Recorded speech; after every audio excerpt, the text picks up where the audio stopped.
Hello, everyone, and welcome to episode number 304 of the HP podcast. I'm Ben, and with me here, as always, are the beautiful boys.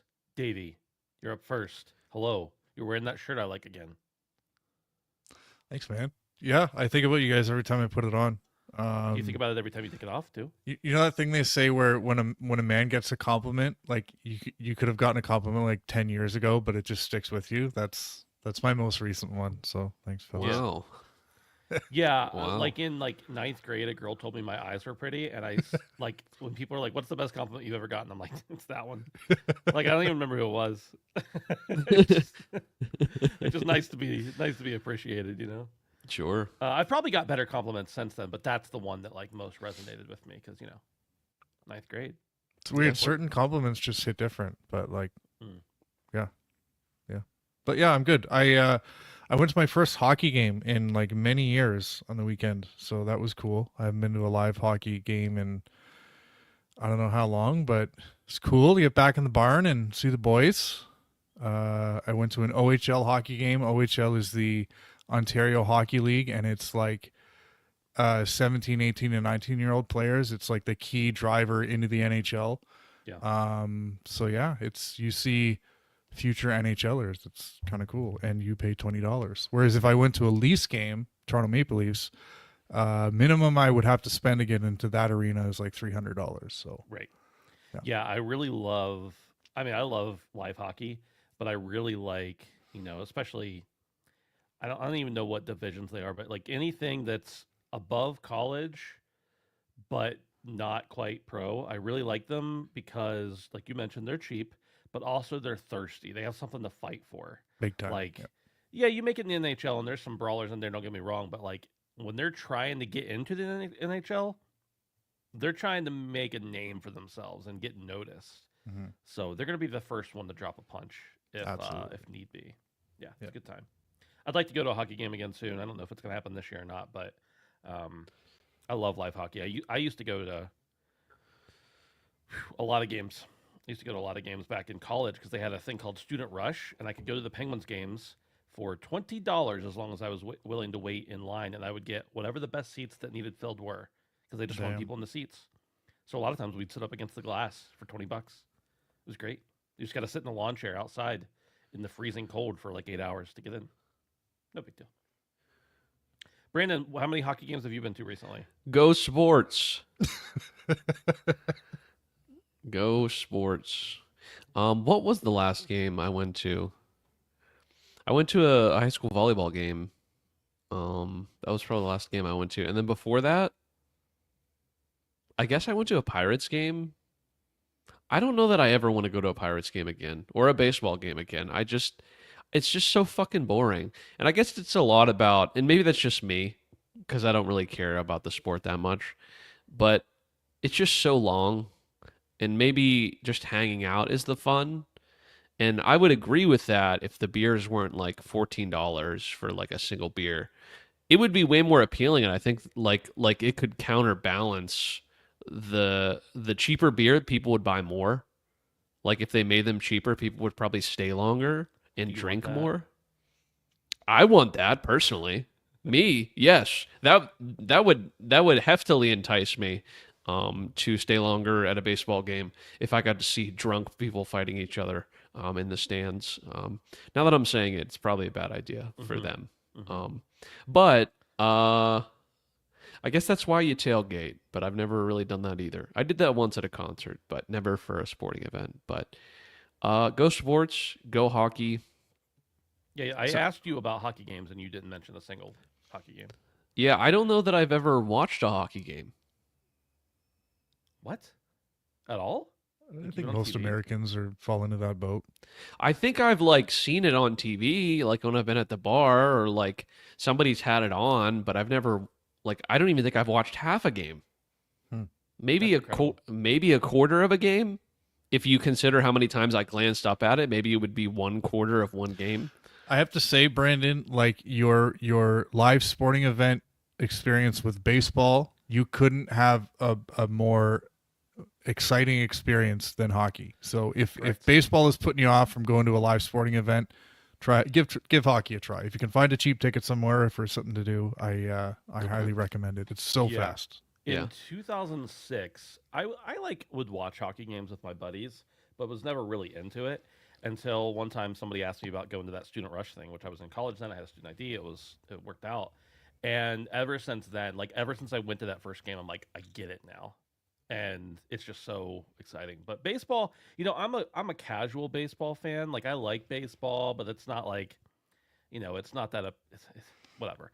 But the real appeal of going to a game is that you get to be outside, you get to be with your friends or family, you get to eat some junk food, drink a couple beers that are way too expensive, as you mentioned.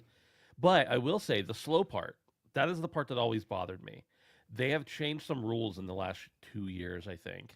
One being the pitch clock alone.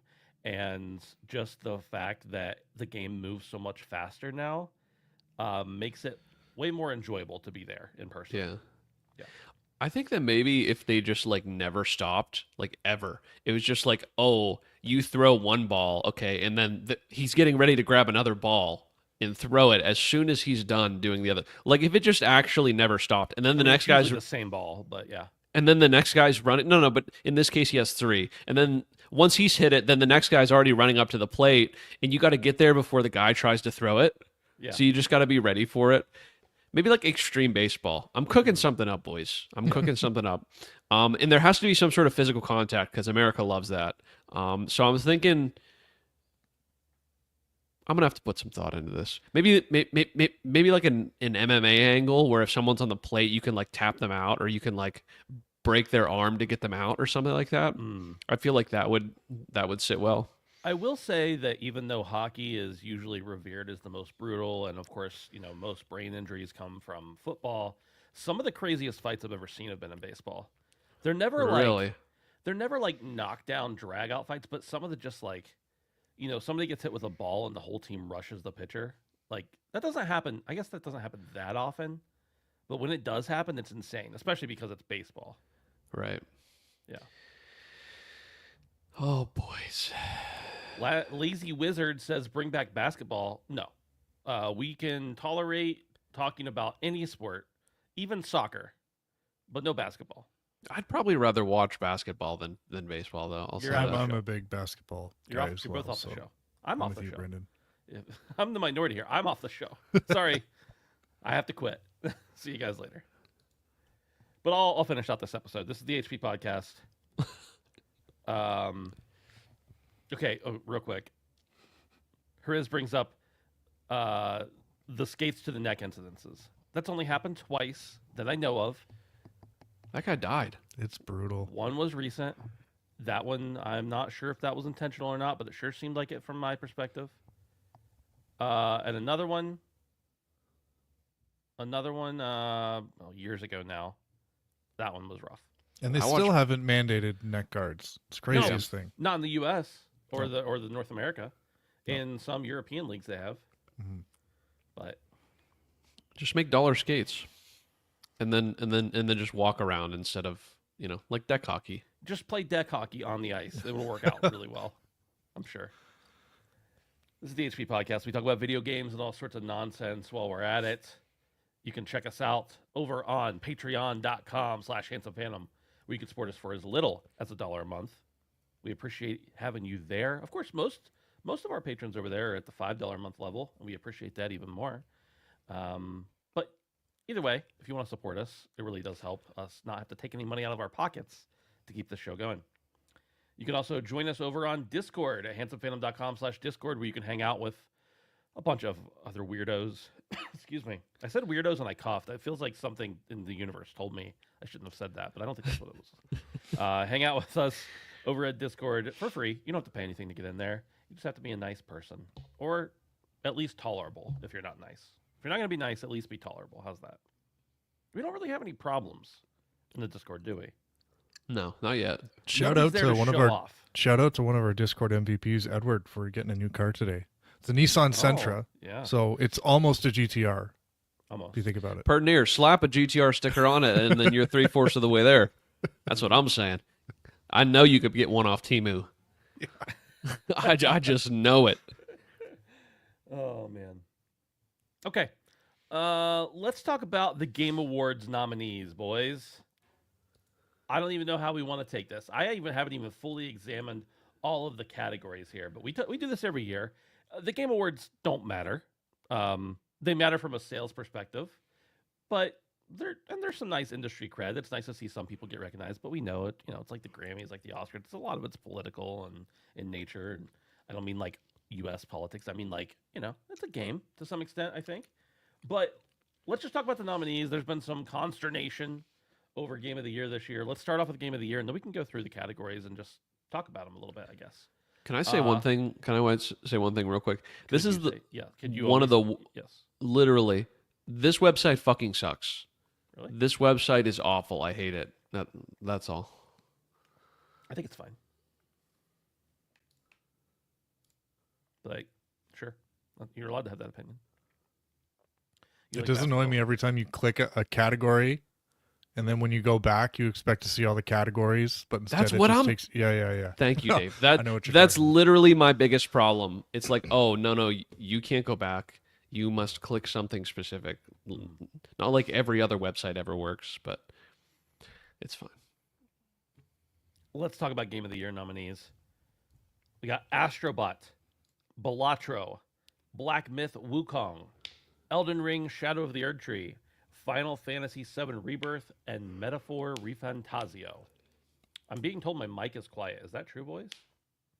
A little bit. A tiny bit quiet. Let's see. How about that? How's that? That's much good. better. Oh, good. Yeah, Derek, you know who else has been quiet is Nintendo. It's great to know 15 pipe minutes down over there. 15 minutes into the show that my mic was quiet. I appreciate that, everybody. I'm speaking to the chat right now.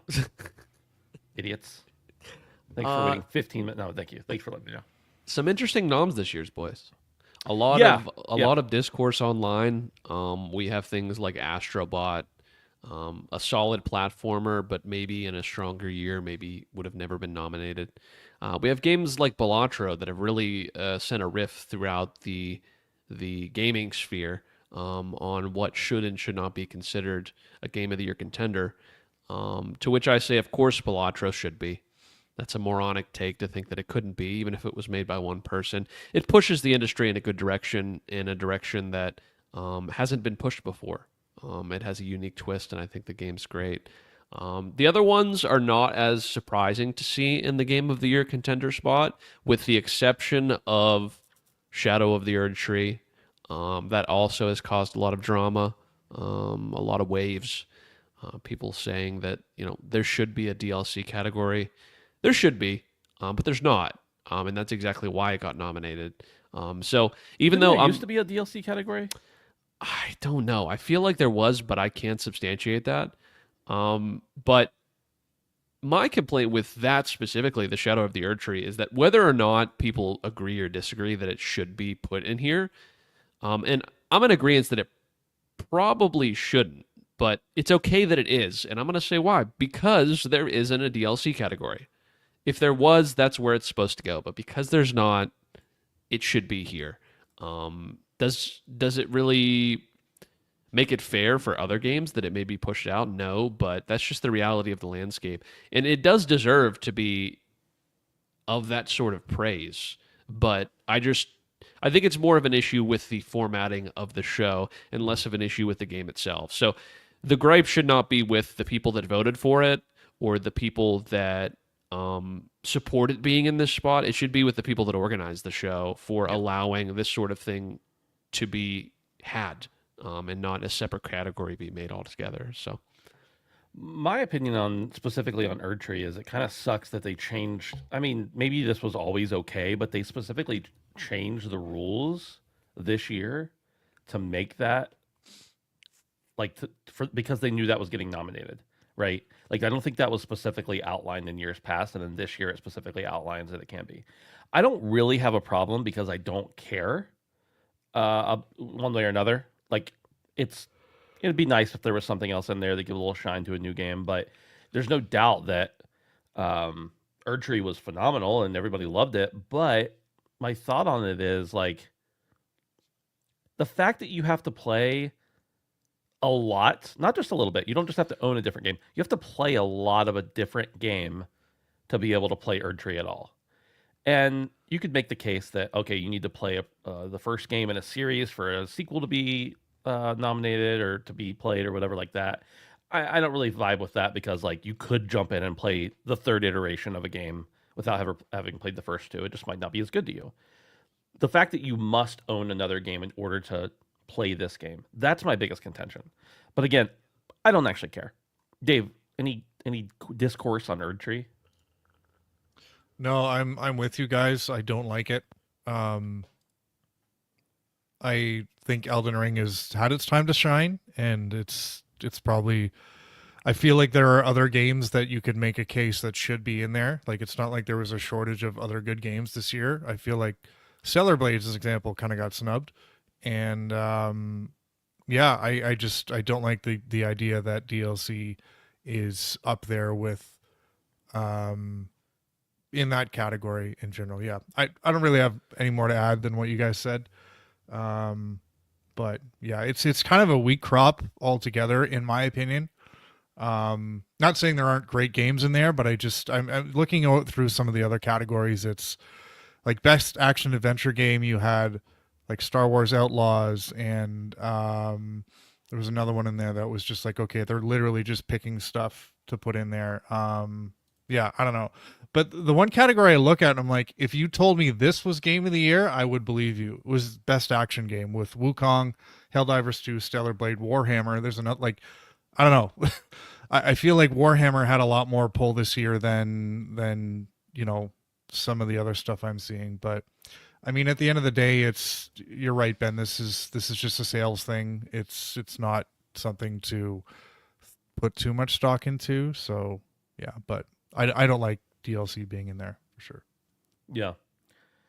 Brendan, to your point about Balatro and a lot of people being upset about it, I think the only people that I've seen, at least online, upset about this, and I guess that's where everyone who actually cares about this is online, but is Balatro, and they're like, oh, it's just a poker game, and it's like the only people who are upset about Balatro. Well, let me take that back. The only people saying stuff like that about Balatro are people who haven't played it because it is barely a poker game. Like it's a genre breaking game, really. Right. Just like a lot of other games are, but Balatro definitely turned a lot of things on its head for the genre it's in for a card game. And I mean, if a game like, I don't know, It Takes Two can win Game of the Year, why not this? Definitely was a different type of game entirely and a smaller game. I love the fact. I mean, I know that Local Funk had a publisher in PlayStack, but just the fact that it's a solo dev with really crappy code from everything I understand, I think that's awesome. That not only has he probably made a ton of money, but also nominated for Game of the Year. That's really cool to me. Yeah. Any other thought? I wanted to. I don't know. I might disagree with you, Dave, about this being a lackluster category. I mean, I think there are definitely things that not in here that could have been in here, or that maybe even you could argue should have been in here over something else, and whatever that other something is, take your pick. But I think they're really strong. Like Metaphor is fantastic. Final Fantasy Rebirth is fantastic. Shadow of the Erdtree, even though I don't necessarily agree with it being eligible, it's still fantastic. Black Myth Wukong was fantastic. Astrobot was great. I don't know. I don't feel like this is subpar at all. It's not like the year we had. What was the few years ago when something weird won? There was a few years ago where it was like, wow, none of these are good enough to be Game of the Year. Right. Yeah, I don't know. I feel like it's a pretty. Maybe it wouldn't be my pick for the 6 games that make the list, but it's a decent list. Was that the year that had Stray Yeah, that was 2 years ago. That as was Game of the Year? Weird. Yeah, that was. I remember talking about that and being like, they pulled this together. And I can't remember who won that year. That was Elden Ring, actually. Yeah, that would have been Elden Ring. So where it was like there was Elden Ring and then there was 4 others. And there clearly were 4 others. Elden Ring, Ragnarok, Forbidden West, Stray, and something Japanese. I don't remember something Japanese. Xenoblade. Oh. Xenoblade. Yeah. So I get the idea of like a bunch of different categories, but does best action and best action / adventure game have to be a separate category? I think the best action adventure is a kind of a weird name because they also, I don't know, I understand what you're saying. Um yeah, it does kind of seem like one big category. I just look at best action adventure, Prince of Persia, which was a 7. Star Wars Outlaws, which was Star Wars Outlaws, Echoes of Wisdom, which it's a Nintendo first party game, so it's got to be in there somewhere, but you know, that game wasn't. It just, this seems like the other category, and it's just so weird to me, but I don't know. It's just filler content. I don't know. I had a really bad taste in my mouth last year after the Game Awards. It was so long and so many announcements were so meh, and I don't know. I'm just sour, I guess, on Yeah. Italy this year. I think it's going to be the same way this year. I don't know. I know there's been a lot of controversy already surrounding it, and it's kind of like as it's grown bigger, it's like continued to be scrutinized. And honestly, as it's grown bigger, I almost feel like the quality as a consumer has went down significantly.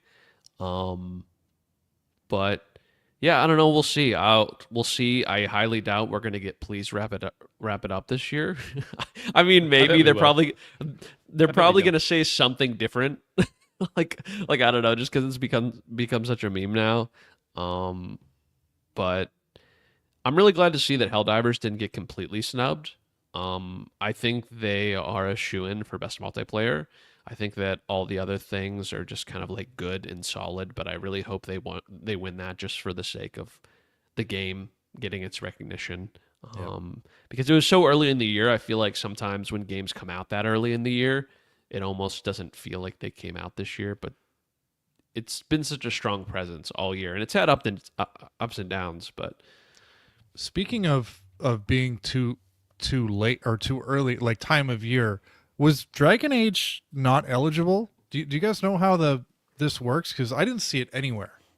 And I think Dragon considering Age the would have been reception eligible. it got, I was kind of surprised to see that. I think Dragon Age was eligible.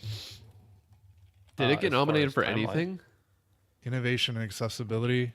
Yeah, okay, it's there for one category, but yeah, I don't know. I was thought that would have been a little bit more prevalent, especially in some of the action categories. But I remember seeing there was a headline. I think it was from Kotaku, maybe. That said like Dragon Age. Here, let me look. Dragon Age Game Awards. Um,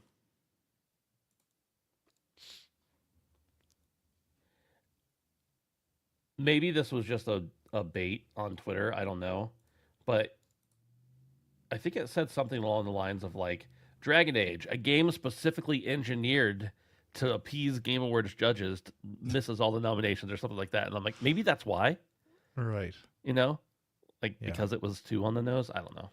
yeah, They're basically saying like it was judge bait. That was a bait. That wasn't a real thing. It's like I'm pretty Oscar sure bait. it was. I'm pretty sure it was by who I saw post it. But I could be wrong. Dude, content creator of the year. Really glad to see KCO in there. You guys know who that is? Yeah, queso. Yeah. I agree, and he's great. I'm surprised you don't see Kai in there. Yeah, I was kind of looking at the other people. Do you know who any of the other people are? I know who they are by seeing their names. I don't know who they are. Yeah. Yeah, I don't even know them by seeing their names. I'm not like a KC. Yeah, it is KCO, huh? Queso. I haven't watched Queso. I haven't watched much of his content, but like everyone talks really highly of him, and I know he's like a huge variety streamer. So Just go watch some of his Just go watch some of his shorts. You don't need to sit and watch a whole stream or anything. Just go watch some of his shorts. really, A couple minutes of Okay. content, and you'll instantly understand why I've he's seen, so like- appealing. okay, yeah, I've like seen clips on Twitter, and they've all been funny, but I've never like sat and watched one of his streams. Yeah.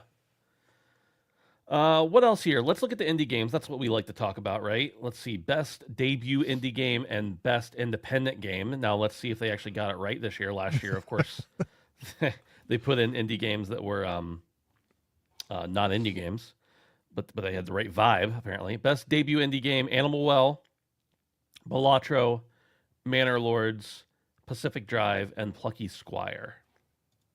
Plucky Squire, I heard wasn't that great, but I don't know. The rest of them, Balatro, of course, I've spoken about for months and months and months at this point. But I didn't really vibe with Animal Well. I'm sure it's great, but I didn't. It wasn't my thing, at least at the time I tried to play it. And I haven't checked out Manor Lords or Pacific Drive. What about you guys? Any of those? Pacific appealing? Drive has been on my list for a long time, Mine too. and unfortunately, I just haven't had the chance to get into it. But yeah, I mean, I've heard similar things to Plucky Squire that you did, but all good first showings from Yeah. these people, and then get into best indie game, and Neva is there from Nomada Studio makers Yeah. of Greece. So I saw that.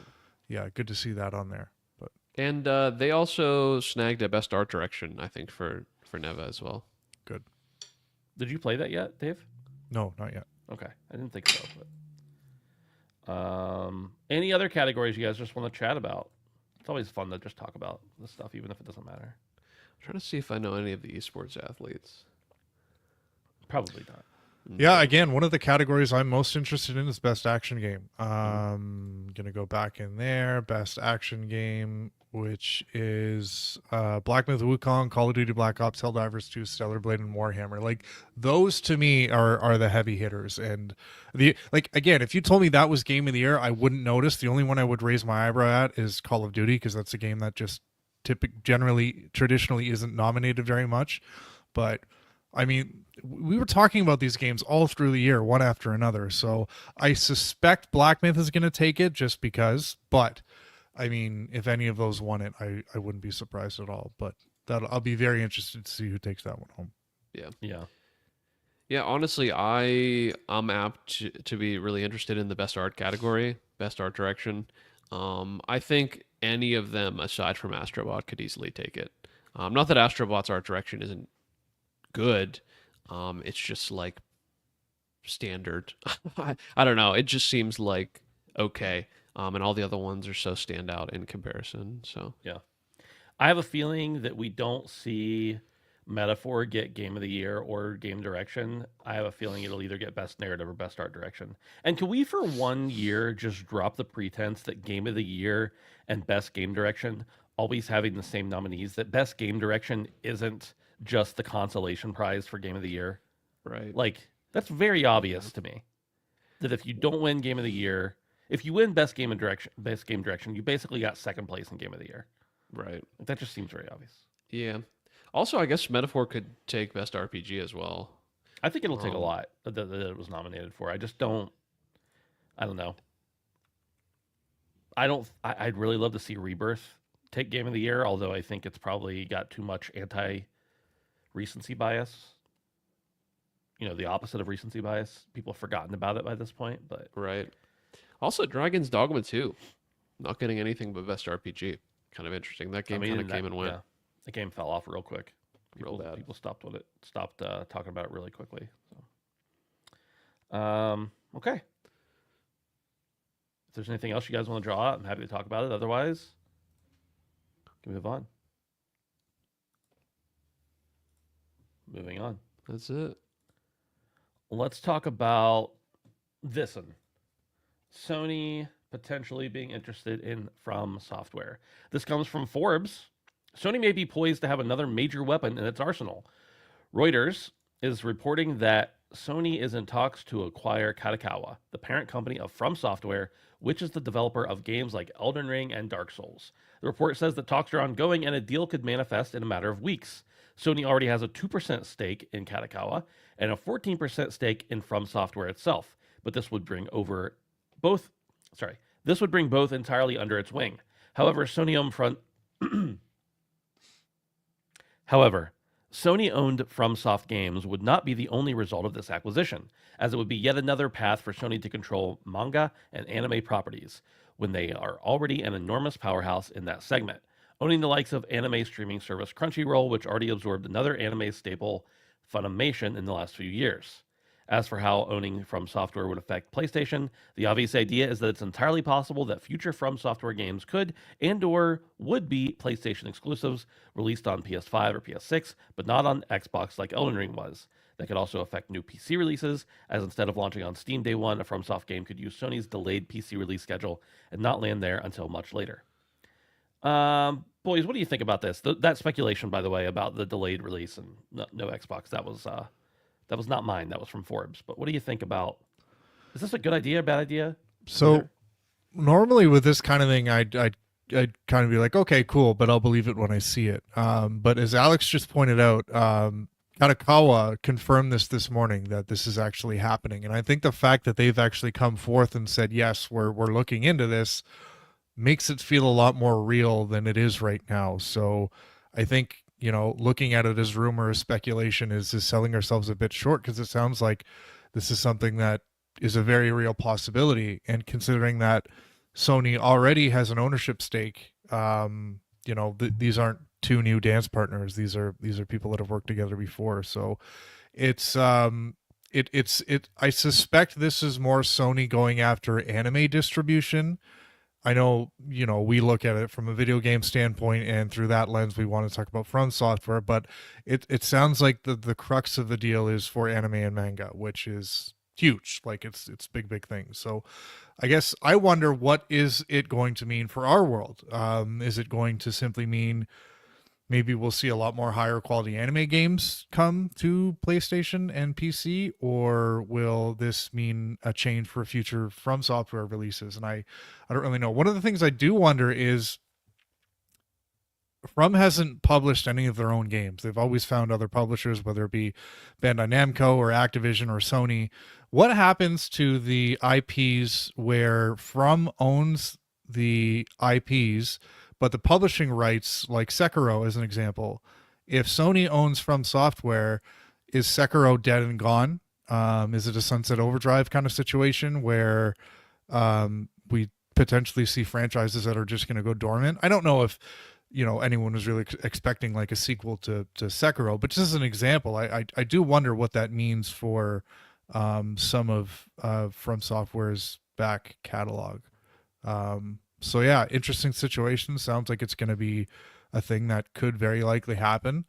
But yeah, I don't know. What do you think, Brandon?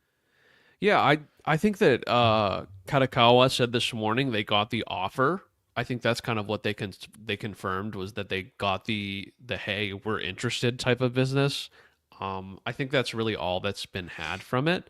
I was seeing a lot of people talking today about how enormous of a purchase this would be if it does happen, up there with purchases that we've seen Microsoft make more recently, like Activision. So I don't really know how Sony could do that personally, based off of kind of the purchases that they've made recently. I think it would kind of be an unprecedented purchase, kind of like we saw with Activision. But I don't know, maybe they just get a majority stake and that's enough. But I would be worried for the future of From games. I think that this series is really, well, this developer and their IP is really on a momentous and like very fast-paced upward trend in the past couple of years since Elden Ring, and has been for years now, and kind of skyrocketed after Elden Ring. So I would just be worried for the future of that. And I would hate for something like Elden Ring or something like From to be on such an upward trajectory. And not to say that Sony couldn't help them along with that, but for them to kind of be stinted a little bit because of rights, because of Sony being Sony. So I don't know. Let's hope Sony doesn't try to get From to make a live service hero shooter. Right, exactly. And, by all accounts, hopefully it's a good thing. Like, I want it to be a good thing. I like Sony. I'm a PlayStation guy. I'm wearing a PlayStation hoodie right now, right? Like, I get it. But I'm also like, I play a bunch of places. So even though I think it could be good, I hope they make the right moves, especially with a developer that has really kind of done well by themselves in the past couple of years, significantly well. I think the answer to how they could afford it is that it probably would not be a cash transaction, right? Like, I don't think there's many banks in the world that wouldn't be willing to give Sony whatever they asked for, as far as debt goes. But that's, I don't know. I don't know how much cash they have on hand, but I bet it's not enough to straight up buy Katakawa and maintain their cash flow the way they would need to. I don't know what Katakawa's worth. Dude, 340 billion Japanese yen. 340 million in assets, I see. Billion. Yen. In yen. Still a lot. I mean, sure. I tried to convert it, but the converter was being Katakawa weird. market cap is roughly 2.75 billion USD. Yeah. Hogue put the valuation, which I would trust Hogue, at 15 to 20 billion. So more like what they paid for Bungie, probably. But still, it's a lot of money. Don't get me wrong. But I mean, the obvious answer to me is debt. Like they take out a loan, they get the terms they want because they're Sony. If they don't pay for it outright. But with that said, you talk about the rights, and you may be very correct about all that stuff. But I know of some instances in recent years where people have gone with other publishers, and I'm not saying this is FromSoft necessarily, but people have gone with other publishers, and basically it's been outlined. Like you get a period of ownership over this where nobody else can distribute it or own it or whatever, and then that falls off. And then there's also the fact that most big developers no longer need to give up their IP like they used to. For instance, Bloodborne. Basically, they had Sony publish it. Sony owns Bloodborne, period. Right. That's not... If FromSoft or Katakawa in general were to be owned by Sony, there is no chance that the deal they did with Activision to get Sekiro out would still be in effect, in my opinion. I don't know that for sure. I just know that has fallen by the wayside. Even down to indie games, a lot of indie developers are now basically saying, like, we're not giving up our IP, and you're still having people who are wanting IPs, but then you have places like Devolver and Annapurna, and they're like, we'll just help you push your game out. We'll make some of the money, but we're not taking your IP. Like, the more niche publishers don't do that. And I would imagine if you're a powerhouse like Sony or or Katakawa, you can say to Activision, if there is some deal in place, what do you want for this? Because we're never letting you make another one of these games again, as long as we can. So, like, what's the point in owning the IP? Right. I wouldn't be too worried about that, but yeah, I don't. From the exclusivity part, I wouldn't love an exclusive. I don't love exclusive anything. And then from the piece with potential monopoly, getting close to monopoly on anime in the U.S. at least distribution. That's a little bit concerning, but it's out of my wheelhouse, out of our wheelhouse as a video game podcast. So I don't know. Market cap plus revenue plus 4 times premium that other acquisitions have gotten recently. I think that's where Hogue put the valuation at 15 to 20 billion. So that's even above what the market cap would be. So it's still a lot of money, but I don't think it's 280 billion. I don't think there are many companies in the entire world worth 280 billion. That's a lot of money. It's more than we have, like the three of us. We keep getting patrons. We'll get there. We could buy them. Handsome Phantom acquisition. The biggest acquisition in gaming history. Imagine if somehow, like, some way, imagine a reality where someone like us could do something like that and how it would just break everything. Yeah. I would love that. Mm-hmm. Mm-hmm. If they were a $300 billion company, they would be worth approximately 1/6 of Microsoft, which I don't think is the case. Anyway. So they're pretty close to being acquired by us, is what you're saying. We could probably buy them. They're pretty fucking close. Pump them Patreon numbers, folks. Support the show. Katakawa can be ours. We'll make Bloodborne 2 happen, even though it's not owned by them. Number 3, Assassin's Creed Syndicate, 60 FPS. Brandon, would you like to take this one? No, really, you suggested it. Dude, it was for Dave, dude. Dave, would you like to read this one? I saw this story and I was like, I should pitch this as a joke for the news today, and then Brandon suggested it, and I'm like, I did it for okay, you. I did it for sure. you. I'll why not? One of the most underrated classic Assassin's Creed games randomly got a 60 FPS update on Xbox Series X and S.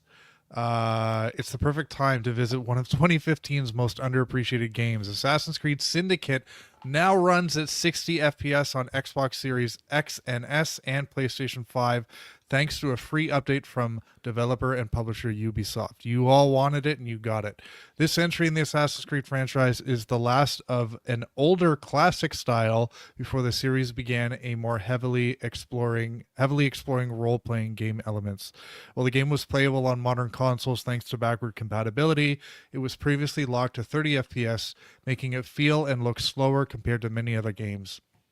Now it's a 60 FPS experience, making it smoother to revisit or play for the first time. Brandon, it's only November 20th, but Christmas has come early for you, my friend. Wow. What are your thoughts on? Did you take the day off work to boot it up and Yeah. do I a did. fresh save or what? Yeah, I had never played it to begin with. I just found this very interesting. I love to see when old games get updated. I just don't know who the fuck was asking for this game to be updated. Maybe they're like trying to save face after shutting down the Prince of Persia team. They're like, this is what everybody wants. This is what we must do at Ubisoft. We must make it 60 frames. And yeah, as soon as I saw this story, I thought of you, Dave. Very intimately, I thought of you. I guess it's just an overall cool thing to have old games be updated, especially from Ubisoft, because I feel like they're more apt to just like charge you for something like this. So I'm glad to see that it kind of came out of nowhere and makes me wonder what the angle is, because there has to be an angle, but I don't know what that is. I think there was probably like somebody in the room was like, "Oh, how do we make the next Assassin's Creed game? We should look back at Syndicate, see how that works. Oh man, there's literally a button here we can push, and it's 60 FPS, and it's that easy, guys." I was going to say some developer at Ubisoft Montreal showed up hungover on Monday. It was just scrolling through his Jira tickets and he's like, what's the easiest one? Here we go. Boom. We're in the news. Did either of you guys play Syndicate? I played a little bit of it, but I did not. Yeah. It's criminally overlooked game in the series because it came out after Unity, and Right. Unity was Unity. Yeah, it was good, but it showed the aging of the formula for sure, which is why we got the RPG games. But if somebody asked me to recommend this game to them today, I would say if it's a lot cheaper than Mirage, then yes. Otherwise, I would just say get Mirage, or Rogue. That's another one that got overlooked because of Unity. That is better than most games in the series. So yeah. Is that the one with Jacob Fry? Jacob Fry is in Syndicate. Jacob and Evie Fry. It was in England. It's in like industrial area. It's actually the most recent Assassin's Creed. If you look at all the settings. That's the one with the Jack the Ripper DLC. Yes. And the Gatling guns. I watched someone play the Jack the Ripper part, the Jack the Ripper DLC. I did not play that one though. Yeah. Yeah. All right, Brandon, very good story. Appreciate you bringing that to our attention. Let's move on to the next story you brought to our attention. You wanted to talk about the Stalker 2 mess.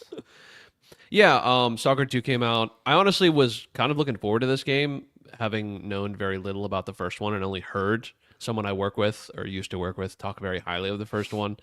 This game's came out on Unreal Engine 5, which we've known has posed some difficulties for developers. I don't know the specifics of it, but I guess this game came out just completely broken in a lot of ways. Pre-release, post-release. I was reading a lot of stuff about how there was just like constant black screen flickering. The UI kept getting stuck on geometry and like clipping through things. A lot of the lighting wasn't working, and that it's just completely and totally horrid looking, and runs really badly on Xbox. So I think that people that are playing it are having a much better time when they're on PC. But even that being the case, I've heard like really, really mixed, buggy things. So kind of wished it would have slapped the early access moniker on it, even though I'm not like about that. I think that it probably would have been received a lot better. But the fact that they were trying to take a series which by many accounts, not by me, but by many accounts, was a loved series that is very old at this point, and has influenced many games, and kind of just shit it out is kind of unfortunate. It's still getting kind of middling reviews. I didn't check the OpenCritic or Metacritic on it recently, but yeah, I don't know. This sucks because I wanted to enjoy this game, and I probably will enjoy it like a year from now. It's just another broken mess. And I want Unreal Engine 5 games to do well. I really do, because I feel like it's an amazing engine, but seems like developers are just having troubles, boys. I don't know if it's just them specifically. I know it's kind of been a troubled development. I think I was reading that this game's been on and off in development for like maybe close to 10 years or something like that. But even so, it's kind of underbaked. Kind of underbaked. I didn't know if you boys had any opinions about it, but I mean, yeah, it sucks that it didn't come out well and everything, or at least the pre-patch it didn't. I don't know about after the patch, but I see a lot of people online being like, we should give them a break because they're in Ukraine and they were literally in a war while they were making this game, and several of the developers went and died fighting for their country. And I'm like, I sympathize with that. I wish that didn't happen. I'm upset that happened to these people who were just trying to make a game and trying to live their lives. But should they have put the game out? Like, if it's broken. right, yeah, and that's kind of what I'm saying. Yeah. And Ed brings up a good point in chat, and I can't That's think of unlikely. one off the top of my head. Is there any Unreal Engine 5 PC games that run well that we've had out aside from Fortnite? The No, people who and make the engine. there seem to be a lot more big developers going proprietary, and yeah, even Wukong, Remnant 2, Lords of the Fallen. This is just another example of a Unreal Engine 5, which was the best marketed engine on the planet, but it's clearly people are starting to see that there's issues here. Hey, Jusant ran really well. Okay, yeah. Hellblade 2, Alex Remnant in chat 2. saying as well. Remnant 2, I forgot that was Unreal Engine 5. So you do have a couple, but I would say it's like a very mixed bag. I feel like developers are having like a hell of a problem. And I wonder if that's, and Delta I guess Force? we don't know about all the development, but I would be curious to see if some of the developers that are having all of these problems are ones that are trying to transfer directly from Unreal Engine 4, or if they build it from the ground up in 5.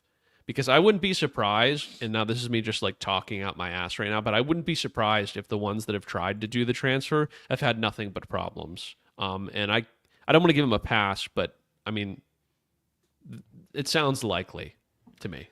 I think the thing is that it probably works pretty well to do the transfer if you don't have a lot of custom code. And the nice thing about Unreal is that there's a lot of ability to do custom code and make it work well, but when you transfer that custom code to a different engine, it becomes an entirely different nightmare. Right. Because it doesn't interact the same way as it did previously, because it was custom to Unreal 4 rather than Unreal 5. Dude, I can't wait for Halo to come out and be buggy mess. Just like Stalker 2. mean, you could just play it now and it'd be a buggy mess. Dude, Infinite runs great. It does run great, you're right. And I do love it. So I don't want to play it right now, but I do like it. No, I do like no, the game. nobody wants to play it, but it's not a bad game. Right. Isn't that funny? Yeah. kind of like fucking what's his dick Concord. It's not the worst game, but nobody wants to play that shit. You know what I mean? Like, Well, now like, you I don't have the option to, so Yeah, now we don't even have the option. yeah. Dude, in Frostbite, oh my god! Speaking of another engine that has had contention since the beginning, I feel like Frostbite has always been very up and down for many years. So I'd be interested to see now I'm just kind of getting off on a bit of a tangent. Frostbite but was built for very specific purposes, and the fact that they tried to propagate it widely was a mistake, in my opinion. Shout out to the RE engine, Yeah. the GOAT. shout out to the fucking Fox engine, which was incredibly underutilized, like incredibly. And now it's what is it? A soccer game engine? Mm, Yes, it's a soccer game engine, Is and it? Okay. it made fucking Phantom Pain, which is an amazing game that is super feature heavy and looks beautiful. they no longer use the Fox engine. So it's just in the for- grave. for Pro Evolution Soccer. Whatever, bro. Yeah, it's just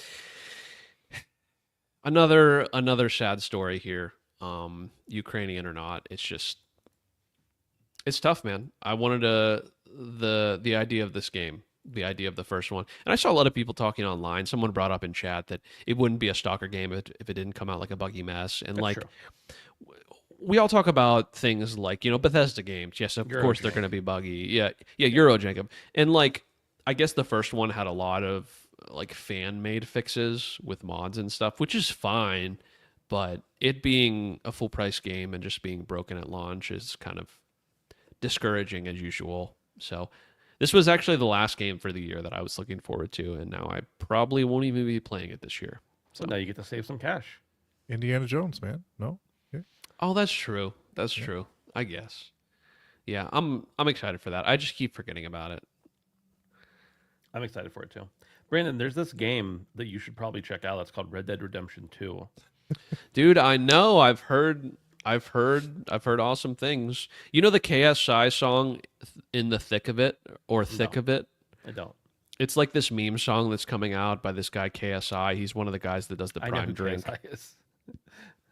I saw is an awful song. It sounds like it should be in like a Disney character montage. It is like just the most like AI sounding thing I've ever heard.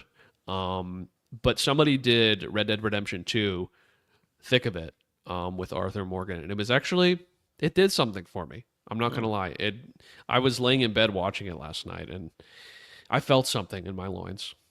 Not enough to get you to play the game. No, I think I pretty much played the game having watched that. So we should absolve you of your resolution. Resolution Call done, baby. Resolution done, baby. Let's You go. finished 2 Red Dead Redemption. Technically, baby. Let's go. Let's talk about what we've been playing. Let's see here. Brandon, we're going to go with you first. Yeah, sure. So I've been playing more Black Ops. Season 1 dropped. Been enjoying that. New maps are cool. I've been feeling the weight of not playing consistently lately. When I don't play consistently, I'm just very aggravated because I'm not efficient enough and I'm not good enough. So I got to kind of flex that muscle apparently all the time to be good at it. But nothing new to say aside from Season 1 is cool. I do want to play more Warzone. I popped in for one match of Warzone and was really enjoying it. I got to get a team together to play. I think that most of the people we play with, there's often too many people to play in quads even. So that kind of will limit the amount we're going to be able to play because if the boys are on, we're playing with all of us. That's just how it's going. So, but more to comment on soon. I do want to finish the campaign. I'll probably try to wrap that up this week. I'm like 75% of the way through that. And then I checked out the Skywalker Saga on Game Pass this week. I was playing co-op with my girlfriend a little bit, and it was a lot of fun. Always loved the Lego Star Wars games, more so than even any of the Star Wars things that have ever existed. I love the Lego games more than that. So, my girlfriend loves the Star Wars movies. She was like quoting everything. It was actually really amazing. But yeah, just good fun, and it looks and runs really well on Series X. Not that Lego games are that visually impressive, period, but I noticed that I don't know. It was a nice surprise for it to look as shiny and bright and run well as it did. So, cool game. Going to continue to check it out, but not a whole lot to say there. And that's about it. Brandon, when am I going to get to meet your girlfriend? Because it sounds like I would like her more than you. I think, Just to clarify, I would like her anybody- more than I like you. yes, correct. Yeah. I think anybody, like if we put us side by side Uh-huh. and you talk to either one of us for more than like, I don't know, I'd maybe elbow in at the 10-second mark, but after 10 seconds of speaking, then she would like sweep. She would sweep everything. I would get it with the ginger charm, and that's all I have. That's it. And that's Excuse pretty me, weak. what? That's like weak. That's not a thing. Yeah. What? Ginger charm. No, there isn't. Come on. How dare you? How dare you? How dare you? How dare you, sir? The ginger charm is real, dude. Okay, fair enough. That's it. Davey, I think you're up. I finished Echoes of Wisdom, so I'd like to put a postmortem on that. I think overall I was disappointed by this game. It was very inconsistent because there's parts about this game that I loved and parts that I was not very happy with and parts that I, you know, really didn't like. But first thing, I thought the puzzle solving was really cool. It was, I said this when I first started playing, but like it felt like Zelda, but it also felt like it was a brand new Zelda type experience, which I thought was really cool. I think being able to summon in echoes really changed the game in a good way. So yeah, I really enjoyed that about it. What I didn't like was there were some echoes that just kind of trivialized the game, and I saw some other people talking about this, but by the time you finish the game, I don't know how many echoes I had. I want to say like, let's say 65. I felt like I used the same 5 for everything. I had water blocks that I used for most of my traversal. I had anytime I needed to fight something, I just spawned in a level 3 Dark Nut, which one shots pretty much everything. So why would I need to use anything else? And a couple other things. And it just kind of felt like I had all this stuff that there wasn't really a use case for. And I kind of feel like the game missed the mark a bit on that. The other thing that I was pretty disappointed about was exploration. When I play a Zelda game, I want to feel the drive to uncover all of the map because I want to not miss anything, any special item or any, you know, piece of a heart, that kind of stuff. There was too many times in Echoes of Wisdom where I did exploring and I found like a cave or a group of enemies who were guarding a chest, and I would kill that group of enemies and I opened the chest and it was just a random ingredient for a smoothie. Same thing with like caves and stuff like that. It was just the reward for exploring. It didn't pay off enough, which sucks because like there was a pretty cool wardrobe system in this game where you could wear different pieces of clothing that would give you buffs. And I felt like a lot more could have been done with that. There's a section near the end of the game, which I would love to talk more about, but I don't want to spoil it, where it starts to explore some really, really cool puzzle solving ideas, like some of the coolest things I've done in a Zelda game. And then the game just ends. And it all kind of feels like this game may have been rushed to release. You add in sort of some of the performance issues too. And yeah, I just think overall, I want to play Link's Awakening. What was the other? That was the other Switch game that Link's came Awakening. out. Yeah. The I want to remake. play that game now because I It's know that's a phenomenal. lot better than this. But I do not regret buying this game at full price. And I would recommend it to people, maybe on the Switch too when it runs a little bit better. But I think overall my standards for a Zelda game are very high, and this did not meet those standards. So, yeah, I don't know. Ben, have you finished it yet? It's killing me that it's just sitting right here, and I have not touched it since the first couple nights I played it. Yeah. And really because of the performance issues for me. I like what I was playing, and I like the gameplay aspects of it, at least in the first 10 hours or so. But that was really killing me. But you talk about it being rushed, and that would make a lot of sense. It doesn't make sense that Nintendo rushed it because there was no need to.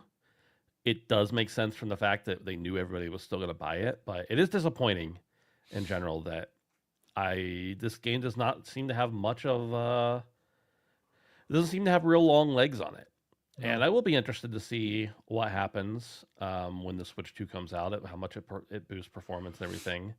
I'm really hoping they allow for physical games to be used, not just software.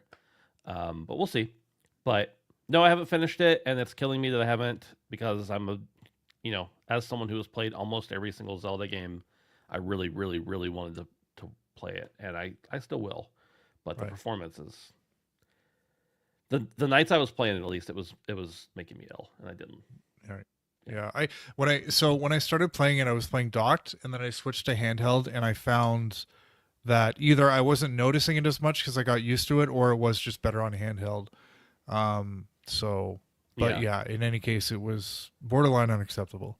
It's funny because I've talked for so long about how the majority of my playtime on the Switch has been in docked mode, and then this game came out, and I was like, or no, I'm sorry, has been in handheld, and this game came out. I was like, I'm gonna play in docked, and it just happens to be one of the worst examples. And I'm like, maybe I made the right decision all these years, Yeah. only playing in handheld. But problem is, I don't really have a avenue to play in handheld very often at this Right. moment. Very often sitting in front of a screen of some kind if I'm playing a game. So Right. I don't really do a lot of handheld gaming these days. So yeah, Echoes of Wisdom. The other thing I started playing this week was Ghostwire Tokyo. It's the game of the it's one of the PlayStation Plus games of the month. And yeah, this is visually this is one of the coolest games I've played in recent memory. Now when I say visually, I'm talking about the combat, like all the cool shit you're doing with your hands, and the enemies. Like they're just cool and creepy, but like you have to read about them because like when you see what the inspirations are for each one of the enemies, it's like, wow, this is deep. So it's a game that I'm only 2 or 3 hours in, and I'm already seeing that this is, as you put it in the past, Ben, one of those games where you just put a podcast on and just do open world stuff, like just turn your brain off. Because it is very repetitive. The Tokyo is really, really big, but it's fun. Like it just kind of keeps you going. And I really dig. I'm not a big Tokyo guy, but I love like the Japanese horror kind of narrative that runs through the game, and the tone is just kind of a perfect mix between like creepy and action. It's not a horror game. It is an action game, but it's not leaning too heavily one way or the other. So, yeah, I'm enjoying this. This has been on my wish list for a while, so I'm glad I'm finally playing it because it seems like a really cool game, and it looks like there's a lot more abilities that you can unlock. And I think this is a game that needs a lot of variety and in combat. So I'm glad to see that there's something to keep it fresh. But yeah, I'm liking it so far. Yeah. Yeah, I love that game. I was sick of it, as I've mentioned on the show many times. I was sick of it by the time I finished it because after I finished the game, I went and did all the cleanup for the platinum, and there's a lot. And I think there's even more. There might be more trophies now. You don't need more for the platinum, but there's even more trophies to pick up now. And I don't care about trophies, but once I finished it, I wanted to play more. And then by the time I got to the point where I was getting worn out, I was like, oh, I'm done, but I only have like 1 or 2 trophies left. I have to finish it now. So, Right. but the game is awesome. The atmosphere is incredible. You're right about the characters and the lore and the meaning behind them. And there's some of the storylines that really are like, huh, that was powerful. That was really like touching, to use a word I don't usually use. So, yeah, I like Ghostwire Tokyo a lot. I think it's on Game Pass, isn't it, too? I think it is. Yeah. If people have Game Pass, yeah, check it out for sure. Or PlayStation Plus, I guess, in this instance. As for me, I've pretty much been playing the same things I was playing last week. I've been playing some more Black Ops 6. I've been playing more Hunt. I finished the Battle Pass in Hunt, which was important to me. I've been playing Pokemon TGCP. That's very much a intermittent game. It's not a game I'm spending a lot of time on at once, but I'm having fun with it, doing a lot more battles, stuff like that. And then the other thing I've been playing this week is Overwatch 2. They dropped the classic mode, and they're gonna, from what I understand, continue to keep introducing new things until it catches up to the current game. But I hopped in wanting to play some of the classic mode, and then I got playing with my buddy Locke, and we played like 2 games, and we've been playing competitive ever since. And I don't know how I ended up playing competitive because I'm not good at Overwatch, but here we are. I'm like losing ranks every day. But I'm having a lot of fun with it still, and experimenting with some different characters I've never played before, and just trying to learn them and understand them a little bit differently. I've even been watching like some tutorial videos on characters and figuring out how to do some stuff, but mostly it's just hanging with the boys. That's kind of the only time I have for games right now is like multiplayer stuff. Just when I'm able at 1 a.m. to find some time to carve out to play with the folks. It's about not all I've been playing. I haven't been playing a whole lot of other stuff. I will be playing. I'm about halfway through Mass Effect. I got to finish that before the end of the year, And I'm going to be playing Indiana Jones when it drops, as long as it's not a mess. If it's a mess, I'll wait. I don't mind, but because that's a game I want to sit and enjoy. But that's it for me. Nothing too exciting. That's it. I mean, it's exciting to me when I play it. I love all the games I'm playing, but it's not real sexy for the podcast, you know. Very few things are. Yeah.